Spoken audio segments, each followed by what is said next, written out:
मरने के बाद स्वर्ग के द्वार पर 4 व्यक्ति खड़े थे।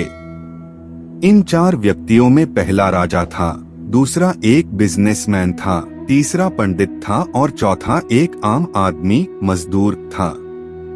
किसी को भी यह पता नहीं था कि कौन स्वर्ग के अंदर प्रवेश कर पाएगा और कौन वहीं से वापस लौटा दिया जाएगा।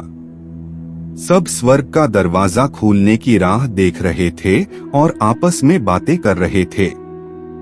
जैसे कि राजा को मरने से पहले से ही आदत थी, उसने अपनी बात सबसे पहले बताई। राजा ने कहा, मैं बहुत प्रख्यात राजा हूँ, मैंने धरती पर अपना बहुत नाम कमाया है, इसलिए पूरी संभावना है कि मैं ही स्वर्ग में जाऊंगा। फिर व्यापारी ने अपनी बात सामने रखी। वह बोला, मैंने धरती पर खूब धन कमाया और उस धन से मैंने सैकड़ों लोगों की मदद की, इसलिए मैं ही स्वर्ग का हकदार हूँ। अब बारी थी पंडित की, तो पंडित ने मुंह खोला और सबको यह कहा, चाहे तुम जो सोच लो, लेकिन यह बात तो तय है कि स्वर्ग के दरवाजे खुलेंगे तो मेरे लिए ही। सब जानते हैं कि पंडित दिन रात भगवान को याद करते हैं, इसलिए स्वाभाविक है कि स्वर्ग में पंडित का स्वागत किया जाए। जब सबने अपना अपना पक्ष रख दिया, तब सबकी नजर उस मजदूर पर थी जो चुपचाप अपनी नजरें नीचे झुकाए बिना कुछ बोले वहीं पर खड़ा रहा। स्वर्ग का दरवाजा खुला और वहां पर एक देवदूत आकर खड़ा हो गया। देवदूत के हाथों में एक पुस्तक थी जिसमें इन सभी के कर्मों के बारे में लिखा हुआ था। देवदूत ने सबसे पहले राजा को अपने पास बुलाया और उसको पूछा, तुम बताओ, तुमने अपने जीवन में क्या क्या अच्छे कर्म किए हैं? मैं उन्हें इस पुस्तक में देखकर फैसला करूंगा कि तुम्हें अंदर आने देना है या नहीं। राजा ने कहा, मेरा राज्य जितना बड़ा था उतना ही समृद्ध था और मेरी राज्य के सभी लोग खुशहाल थे। सभी बड़े आनंद से रहते थे। मैंने उन्हें कभी भी किसी भी चीज की कमी नहीं होने दी। यही मेरे अच्छे कर्म है। देवदूत ने अपने पुस्तक में देखा और देखने के बाद राजा से कहा, तुम सच बोलते हो, तुमने अपने राज्य की प्रजा को बहुत सुखी रखा था, लेकिन तुमने अपने राज्य की सीमा बढ़ाने के लिए जितने युद्ध किए थे, उन युद्ध की वजह से हजारों सैनिकों ने अपनी जान गंवा दी थी। उन हजारों सैनिकों के परिवार के दुख का कारण तुम बने थे, इसलिए तुम स्वर्ग में नहीं आ सकते। अब बारी थी व्यापारी की।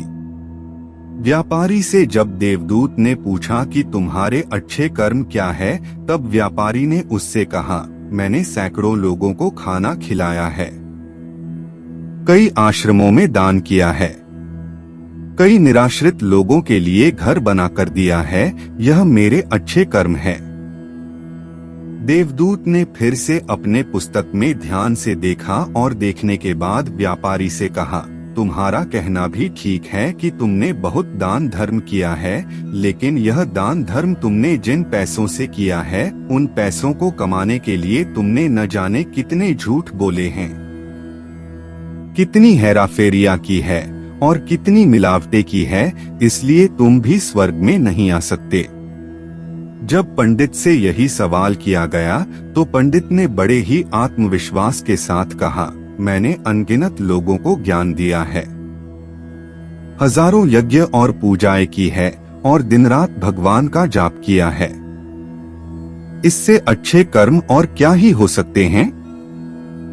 देवदूत ने अपनी पुस्तक के अंदर झांक कर देखा और पंडित से कहा, आपने जितने भी लोगों को जो भी ज्ञान दिया है, उन बातों पर खुद कभी अमल नहीं किया।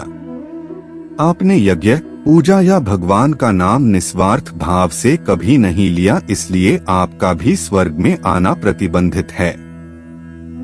मजदूर यह सब देखकर हैरान था। वह अब तक जिन्हें महान समझता आ रहा था, उनकी व्याख्या स्वर्ग के दरवाजे पर आकर बदल गई थी।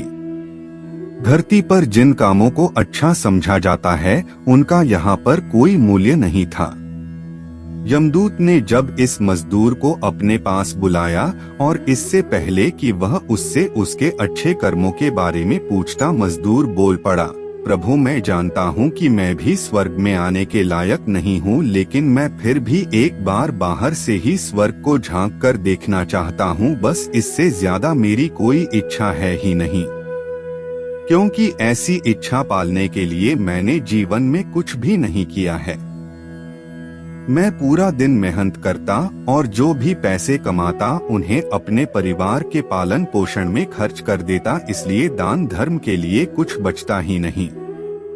लोगों की भला मैं क्या सेवा करता, क्योंकि काम के बाद जो थोड़ा सा समय मिलता उसको अपने ही बूढ़े माँ बाप की सेवा में बिता देता। और यह सब करने के बाद मैं कभी कभी मंदिर भी चला जाता और भगवान से जैसा भी मुझे दिया है उस जीवन के लिए धन्यवाद कहता। देवदूत ने अपनी पुस्तक में बड़े ध्यान से देखा और थोड़ी देर देखते ही रहा। फिर उसने मजदूर से पूछा कि तुम याद करके बताओ, तुमने कभी तो कोई अच्छा काम किया होगा। मजदूर ने थोड़ी देर सोचने के बाद बोला, हाँ मुझे थोड़ा थोड़ा याद है। एक बार मैं बहुत भूखा था और मैं खाना ही खाने बैठा था कि एक बहुत ही कमजोर कुत्ता जो ठीक से चल भी नहीं पा रहा था वह मेरे पास आ गया और मेरे खाने को देखने लगा। तब मैंने अपनी रोटी उसे खिला दी थी और उस दिन मैं खुद भूखा सोया था। मजदूर की बात सुनने के बाद देवदूत मुस्कुराया और मजदूर को बड़े सम्मान से स्वर्ग के अंदर लेकर गया। दोस्तों, अच्छे कर्म लोभ मोह माया इन सब भाव में आकर नहीं किए जाते और न ही उन्हें अच्छे कर्मों की श्रेणी में गिना जाता है। निस्वार्थ भाव से किया गया एक ही अच्छा कर्म भी आपके जीवन के सारे पाप धोने की शक्ति रखता है। इसलिए जब भी मौका मिले निस्वार्थ भाव से और अच्छे मन से अच्छे कर्म किया करें।